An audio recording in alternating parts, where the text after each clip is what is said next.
Welcome to another episode of JT Talks.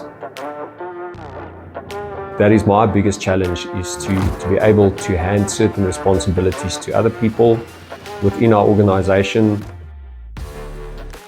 Today, I want to spend a bit of time in chatting to you about the challenges that I experienced in the rapid growth that we have seen in JTC in the last few years. We always, as a company, I think any company, chase rapid growth. You want to grow the company, but there are certain challenges that you don't necessarily think of. And today I want to spend a bit of time and just run through some of the personal things that I've experienced. That's my experience, and a lot of you may have experienced similar challenges and some very different challenges. But these are the challenges that I struggle with on a daily basis and that I'm challenged with on a daily basis. When you build a building and it goes up too high too quickly without proper foundations, the first thing that you see will be cracks or things falling apart.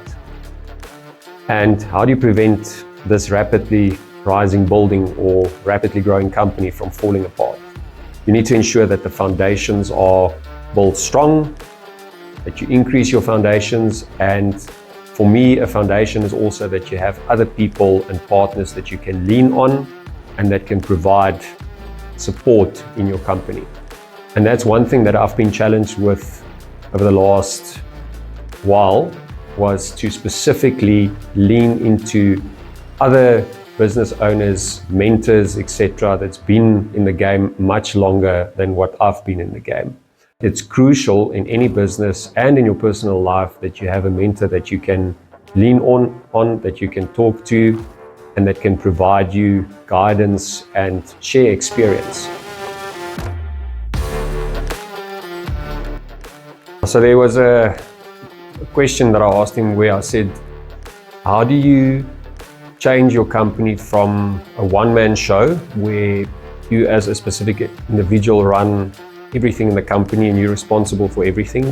How do you get to the point where you don't necessarily have to be responsible for everything?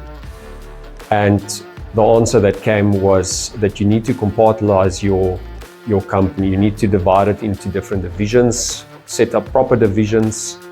First of all, define what the divisions are within your company that you need, and then find a jockey that can run each of those divisions and that can run it as well as what you can run it.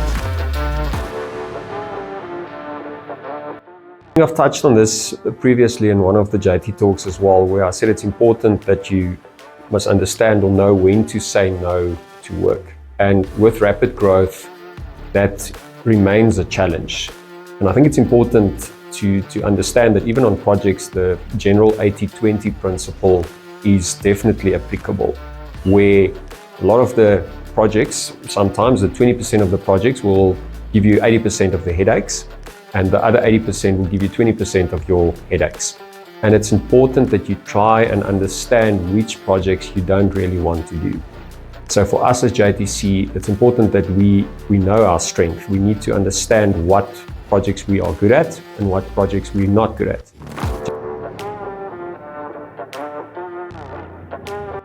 Yeah, so as your company grow, it's important that the owner of the company or the founder of the company, that you move into a different role than the doer, where you do everything yourself and you try and manage everything yourself. And that's probably the thing that I struggle with the most.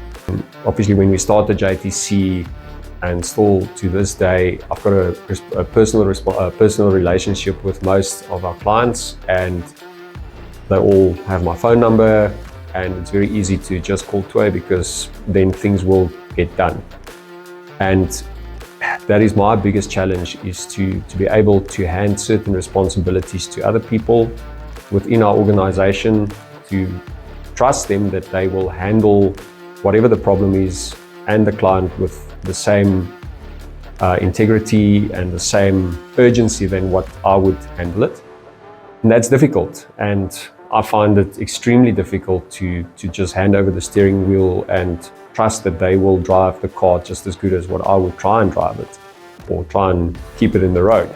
And also, when you can see you're heading for a pothole, and whoever's driving the car can't necessarily see the pothole, not to grab the steering wheel out of their hands and try and fix it.